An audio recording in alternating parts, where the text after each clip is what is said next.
কনকনে শীতের রাত, চারিদিকে ঘন কুয়াশা, আশেপাশে কি আছে কিছুই দেখতে পাচ্ছি না।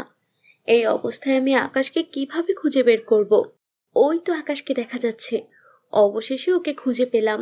এটা কোনো দেখা করার জায়গা হলো? এত রাতে তুই আমাকে এখানে কেন আসতে বলেছিস? আচ্ছা স্বর্ণা, তুই কি আমাকে সত্যিই ভালোবাসিস? তুই কি পাগল হয়ে গেছিস? এই শীতের রাতে এই কথা জিজ্ঞেস করার জন্য তুই আমাকে এখানে ডেকে নিয়ে এসেছিস? না, আসলে আরও একটা প্রশ্ন করতে চেয়েছিলাম তোকে।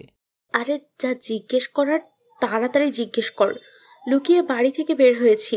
আচ্ছা, কেমন হবে যদি তুই আর কখনো বাড়ি ফিরে না যাস? পাগল হয়ে গেছিস নাকি? কি সব উল্টাপাল্টা কথা বলছিস রে তুই? মাথা ঠিক আছে তো তোর? ঠিকই বলেছিস, আমার মাথা ঠিক নেই। যখন থেকে তোর আর শুভর ছবিটা দেখেছি তখন থেকেই আমার মাথা ঠিক নেই। সর্বনাশ! আকাশ কি আমার আর শুভর কথা জেনে গেছে নাকি? এখন কি হবে? কিরে, চুপ করে আছিস যে? ভাবছিস তোর আর শুভর গোপন প্রেম কাহিনী আমি কিভাবে জানলাম? আসলে তুই যে ভাবছিস তেমন কিছুই না। শুভ আমার অনেক ভালো বন্ধু, এর বেশি কিছু না। হ্যাঁ, অবশ্যই। শুভ তোর অনেক ভালো বন্ধু। তোর আর শুভর বন্ধুত্বটা যে কতটা গভীর সেটা তো আমি দেখেছি। তুই আর শুভ একসাথে, এক রুমের ভেতরে, এক বিছানায়। বিশ্বাস কর আকাশ, আমি শুধুমাত্র তোকেই ভালোবাসি। শুভর সাথে আমার কোনো সম্পর্ক নেই। আসলে সেদিন শুভ আমার জন্মদিন উপলক্ষে আমাকে একটা হোটেলে নিয়ে গেছিল। হ্যাঁ, আমি দেখেছি। ছবিটা দেখেই বোঝা যাচ্ছে তুই আর শুভ হোটেলে রুম ভাড়া করে কত সুন্দর রোম্যান্টিক সময় কাটিয়েছিস। শুভ যে কেন ছবিটা তুলতে গিয়েছিল, শুভকে আমি অনেক বাধা দিয়েছিলাম, কিন্তু ও আমার কোনো কথাই শোনেনি। এখন তো ছবিটা আকাশের কাছে পৌঁছে গেছে। এখন কি করব? এই কাজটা না করলেও পারতি। তুই আমাকে সরাসরি বললেই পারতি যে তুই আমাকে না, শুভকে ভালোবাসিস। বাজে কথা বলিস না তো আকাশ। শুভ যেমন তোর বন্ধু, তেমনি আমারও বন্ধু। আর আমি সেদিন জানতাম না শুভ যে হোটেলে রুম ভাড়া করে আমার জন্মদিন পালন করবে। এই কথাটা তুই আমার কাছে কেন লুকিয়েছিলি? আসলে শুভ বলেছিল আমাকে দেখা করতে। আমি স্বাভাবিকভাবেই শুভর সাথে দেখা করতে গিয়েছিলাম। পরে দেখলাম ও হোটেলে একটা রুম ভাড়া করে সেই রুমটা সুন্দর করে সাজিয়েছে আমার জন্মদিন পালন করার জন্য। প্রথম কথা হচ্ছে, আমি তোকে বলেছিলাম শুভর থেকে দূরে থাকতে, কিন্তু তুই সেটা না করে শুভর সাথেই দেখা করতে গিয়েছিলি আমাকে না জানিয়ে। তারপর শুভর সাথে দামি হোটেলে রুম ভাড়া করে জন্মদিন পালন করলি, সেটাও তো আমাকে জানাসনি। আমি চাইনি আমার জন্য তোরা শুভর মধ্যে ঝামেলা হোক, তাই সেই দিনের কথা তোকে কিছুই জানাইনি। বুঝলাম, সবকিছুই বুঝলাম।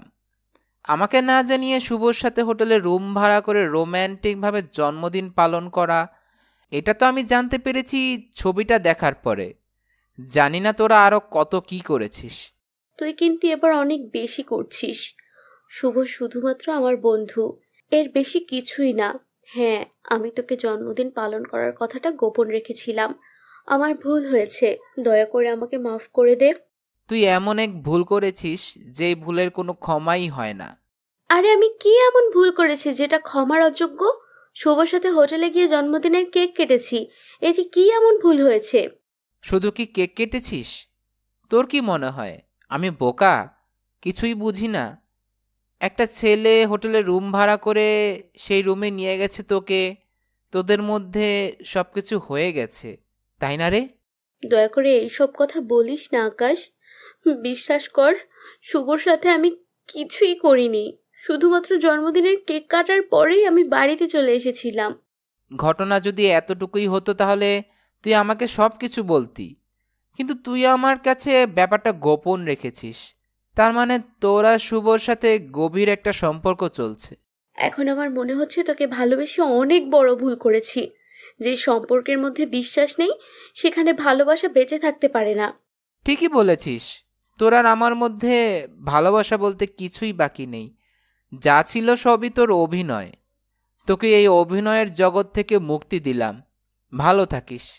প্লিজ আকাশ, একটু বোঝার চেষ্টা কর। আমি সত্যিই তোকে অনেক ভালোবাসি। আমি সত্যি বলছি, শুভ শুধুমাত্র আমার বন্ধু। সেই দিন হোটেলে শুভর সাথে আমি খারাপ কিছুই করিনি, বিশ্বাস কর আমাকে। আকাশ, শোন আমার কথা। আকাশ, কয়েকদিন হয়ে গেল আকাশের সাথে যোগাযোগ করতে পারছি না। সেদিন রাতে ও যে রাগ করে চলে গেল, এরপর তো আর স্কুলেও আসছে না। ওর মোবাইল নাম্বারটাও বন্ধ। আসলে ভুলটা আমারই ছিল। আমি নিজেকে আকাশের জায়গায় রেখে চিন্তা ভাবনা করেছি, আকাশ যদি আমাকে না জানিয়ে অন্য একটা মেয়ের সাথে হোটেলের রুমে ভাড়া করে জন্মদিন পালন করতো, তাহলে তো আমি ওকে একেবারে শেষ করে ফেলতাম। স্কুলে আমার বান্ধবী রূপার সাথে আকাশের ব্যাপারটা নিয়ে কথা বলছি। রূপা আর আকাশ একই গ্রামে থাকে। আচ্ছা রূপা, তুই কি আমাকে আকাশের গ্রামের বাড়িতে নিয়ে যেতে পারবি? আসলে কিছুদিন হলো আকাশের সাথে যোগাযোগ করতে পারছি না। আকাশের আবার কি হয়েছে? কিছুদিন যাবত স্কুলেও আসছে না, আর তুই হঠাৎ করে ওর গ্রামের বাড়িতে কেন যেতে চাচ্ছিস? আসলে আকাশের সাথে আমার একটু ভুল বোঝাবুঝি হয়েছে। ও আমার সাথে রাগ করেছে, হয়তো আমার সাথে রাগ করেই স্কুলে আসছে না। কি নিয়ে আবার এত রাগ করলো? আকাশ কি তোর আর শুভর সেই ছবিটা দেখে রাগ করেছে? আমার আর শুভর ছবির কথা তুই কিভাবে জানলি? শুধু আমি না, স্কুলে সবাই জানে তুই আর শুভ হোটেলের রুম ভাড়া করে জন্মদিন পালন করেছিস।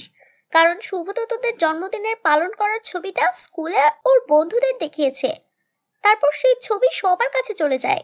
এসব তুই কি বলছিস? এত কিছু ঘটে গেছে কিন্তু আমি তো কিছুই জানি না। আমি তো জানি, তোর কানে এসব কথা কেন পৌঁছায়নি সেটা আমি জানি না। তবে আকাশের সাথে আমার 6 তারিখ রাতে দেখা হয়েছিল। ও আমার কাছে কিছু টাকা ধার নিয়েছিল গ্রামে যাওয়ার কথা বলে। ওর কাছে গ্রামে যাওয়ার জন্য গাড়ি ভাড়া ছিল না।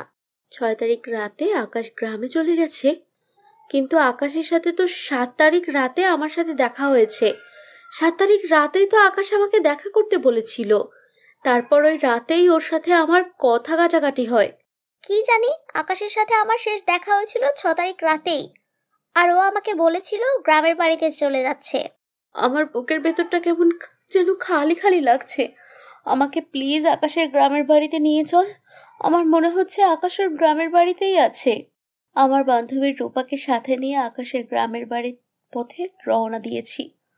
বাড়িতে বলেছি স্কুল থেকে পিকনিকে নিয়ে যাচ্ছে।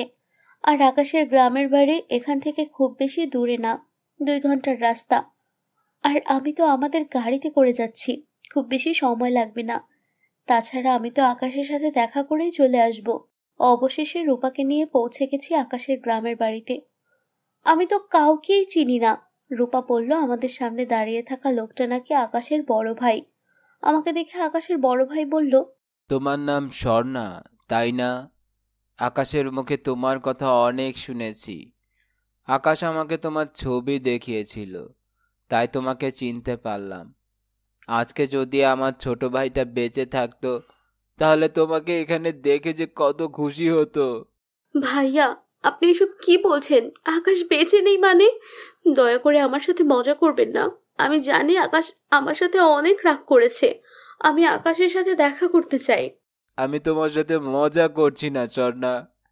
আচ্ছা, তুমি আকাশের সাথে দেখা করতে চাও তো, তাই না? চলো আমার সাথে, তোমাকে আকাশের কাছে নিয়ে যাই।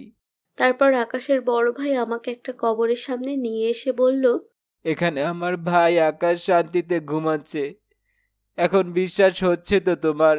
আমি যা বলেছি সব কিছু সত্যি। আকাশের কবরের সামনে দাঁড়িয়ে আছি। এটা ভাবতেই আমার কলিজাটা যেন ছিঁড়ে যাচ্ছে। আমার আকাশ আমাকে ছেড়ে চলে গেছে। সারা জীবনের জন্য আমাকে ছেড়ে চলে গেছে। 6 তারিখ রাতে আকাশ হঠাৎ করে আমাকে ফোন করে জানিয়েছিল ও গ্রামে চলে আসছে। আমি ভেবেছিলাম ও হয়তো গ্রামের কথা মনে পড়ছে, তাই গ্রামে চলে আসছে। সারা রাত আমি ঘুমাইনি, আকাশের জন্য অপেক্ষা করেছিলাম, কিন্তু আকাশ আসেনি। তারপর সকালে পুলিশের লোক এসে আকাশের নিথর দেহটা বাড়িতে পৌঁছে দিয়ে যায়। পুলিশ বলেছে আকাশ নদীতে ঝাঁপ দিয়েছিল। আকাশের সাথে একটা ব্যাগ ছিল, সেই ব্যাগে গ্রামের বাড়ির ঠিকানা ছিল, তাই পুলিশ সহজেই খুঁজে বের করতে পেরেছিল গ্রামের বাড়ির ঠিকানা। ভাইয়া, আকাশ তো 7 তারিখ রাতে আমার সাথে দেখা করেছে। তাহলে 6 তারিখ রাতে আকাশ কিভাবে মারা যেতে পারে? আপনাদের কোথাও ভুল হচ্ছে ভাইয়া। আমার আকাশ মরেনি, আকাশ বেঁচে আছে। আমার কোনো ভুল হচ্ছে না। তোমার যদি আমার কথা বিশ্বাস না হয় তাহলে গ্রামের লোকেদের জিজ্ঞেস করতে পারো। গ্রামের লোকেরা তো সব কিছুই দেখেছে। আকাশ, তুমি আমাকে কেন ছেড়ে চলে গেলে? কিভাবে বেঁচে থাকবো আমি তোমাকে ছাড়া? ঘটনা তো বুঝলাম না। আকাশ তো অনেক ভালো সাঁতার জানে। ছোটবেলায় একবার নদীতে সাঁতার প্রতিযোগিতায় আকাশ প্রথম হয়েছিল। তাহলে নদীতে ঝাঁপ দেওয়ার কারণে আকাশ কিভাবে মারা গেল? কিরে শুভ, কি খবর তোর? আকাশ তো শেষ। স্বর্ণাকে কি পটাতে পেরেছিস? না বড় ভাই, স্বর্ণাকে এখনো পটাতে পারিনি। আশা করি খুব তাড়াতাড়ি পটিয়ে ফেলবো। তা বড় ভাই, আপনার খবর কি? আকাশ মরার পরে সব সম্পদ তো এখন আপনারই আছে। পুরো সম্পদ ভোগ করছি, খুব মজায় আছি। অনেক দিন যাবৎ চেষ্টা করছিলাম আকাশকে শেষ করার। তারপর তোর সাথে দেখা, দুজনে সুযোগ বুঝে আকাশকে উপরে পাঠিয়ে দিলাম।